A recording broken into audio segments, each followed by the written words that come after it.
السلام علیکم. آپ سے ایک اور سوال پوچھنا ہے کہ ہم صدقہ جو ہے وہ ہم سیلاب زدگان کو دے سکتے ہیں یا نہیں؟ جزاک اللہ. نحمدہ و نصلی علی رسولہ الکریم، اما بعد. آپ دیکھ رہے ہیں نو ٹی وی جدہ اور میں ہوں آپ کا دوست، آپ کا ہوسٹ محمد عاقل. سیلاب زدگان کے لیے صدقہ دینا. گزشتہ دنوں ایک سوال آیا تھا جو کہ آپ یہاں ہمارے اس چینل پر یا فیس بک پیج پر بھی دیکھ سکتے ہیں کہ پاکستان میں جو سیلاب آیا ہوا ہے ان لوگوں کو کیا ہم زکوٰۃ کے پیسے دے سکتے ہیں. میں نے سماحت شیخ عبدالعزیز بن باز اور شیخ توصیف الرحمن راشدی کا فتویٰ نقل کیا تھا. آج اس سلسلے میں آپ کی خدمت میں پیش کرنا چاہتا ہوں فضیلت شیخ قاری خلیل الرحمن جاوید حفظہ اللہ کا وہ پیغام جو انہوں نے جواب دیا ہے اس سلسلے میں. وعلیکم السلام ورحمۃ اللہ وبرکاتہ. جی عاقل بھائی، اللہ تعالیٰ آپ کو سلامت رکھے، شاد اور آباد رکھے. بھائی کا سوال جو ہے اس کے جواب میں تو کوئی دو رائے نہیں ہے. یقیناً وہ اس قسم کی مصیبتوں میں، پریشانیوں میں، مشکلات میں جو لوگ گھرے ہوئے ہیں ان کی داد رسی کے لیے زکوٰۃ فنڈ دیا جا سکتا ہے.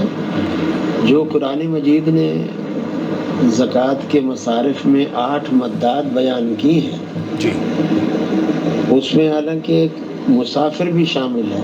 حالانکہ ضروری تو نہیں مسافر کوئی غریب ہو، مسکین ہو. صحیح بات ہے. اس کی توضیح مفسرین نے یہی کی ہے کہ بعض دفعہ سفر میں کسی کی جیب کٹ جاتی ہے، سفر میں کوئی لٹ جاتا ہے، اس کے ساتھ کوئی ایسا حادثہ پیش آتا ہے وہ بہت زیادہ نقصان زدہ ہو جاتا ہے. تو ایسی صورتحال میں اس کو بالکل زکوٰۃ دی جا سکتی ہے. اسی طرح مقروض ہے. اب یہ لوگ اپنا یعنی سب کچھ ہونے کے باوجود وہ سب کچھ ان کا پانی میں بہہ گیا، مکان بہہ گیا، ان کی فصلیں کھڑی تھیں وہ تباہ ہو گئی، ان کے مویشی تھے وہ تباہ ہو گئے، ان کا ساز و سامان تھا زندگی کا وہ بہہ گیا، تباہ ہو گیا، یا مکان گرا تو وہ سب کچھ اس کے اندر دب گیا.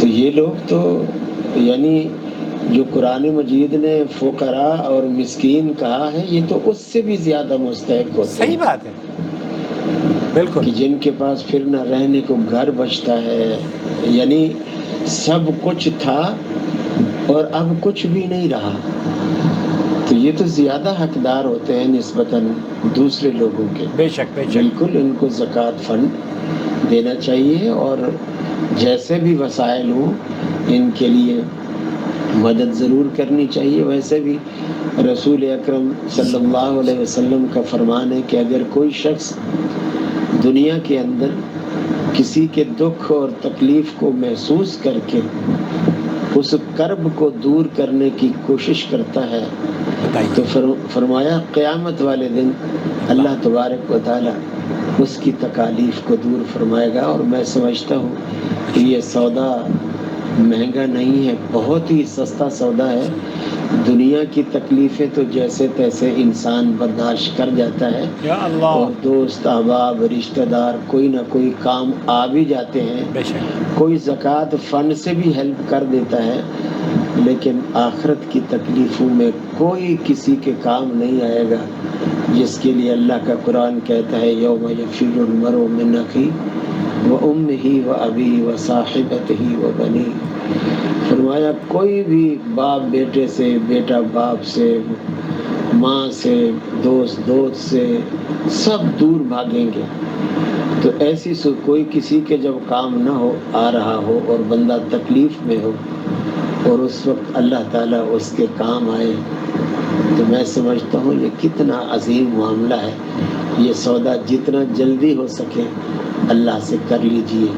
السلام علیکم ورحمۃ اللہ وبرکاتہ. وعلیکم السلام ورحمۃ اللہ وبرکاتہ. بہت خوبصورت پیغام ہے. اس سودے میں تاخیر نہ کریں. پاکستان میں جو سیلاب آیا ہوا ہے وہ بلکہ شیخ عبدالعزیز بن باز رحمۃ اللہ علیہ سے پوچھا گیا کہ اس طرح کے جو مسائل آتے ہیں اور مسلمان جانوں کو بچانے کے لیے کیا صرف صدقہ اور خیرات؟ تو شیخ نے فرمایا کہ آپ اگر مسلمان کی جان بچ جائے تو آپ اس کو وہ سود کی رقم بھی آپ دے سکتے ہیں اس کی جان بچانے کے لیے، الا یہ کہ آپ صدقہ اور خیرات کی بات کریں، یہ تو ان کا حق ہے۔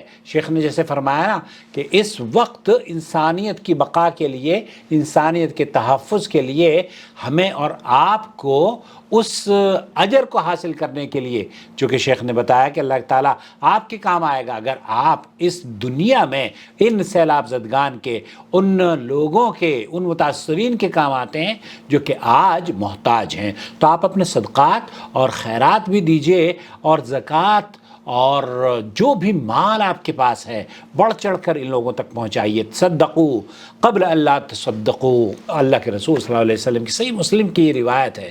تو آپ تو اس وقت جتنی جلدی ہو سکے ان تک پہنچنے کی کوشش کیجیے۔ اللہ رب العالمین آپ کو اور ہمیں اجر عظیم سے نوازے، اور ان بھائیوں کی پریشانیوں کو اللہ تعالیٰ دور کر دے، ان بچوں کے گھروں کے ان کے جو چھت ان کے سروں سے ٹوٹ گئی ہے، اللہ رب العالمین اپنے فضل و کرم سے ان سے بہتر چھت، ان سے بہتر گھر، ان سے بہتر مدارس، ان سے بہتر گھرانے ان کو عطا فرما دے، آمین یا رب العالمین۔ اور جو اس دنیا سے چلے گئے ہیں اللہ تعالیٰ ان کو شہداء میں شریک فرما لے۔ والسلام علیکم ورحمۃ اللہ وبرکاتہ۔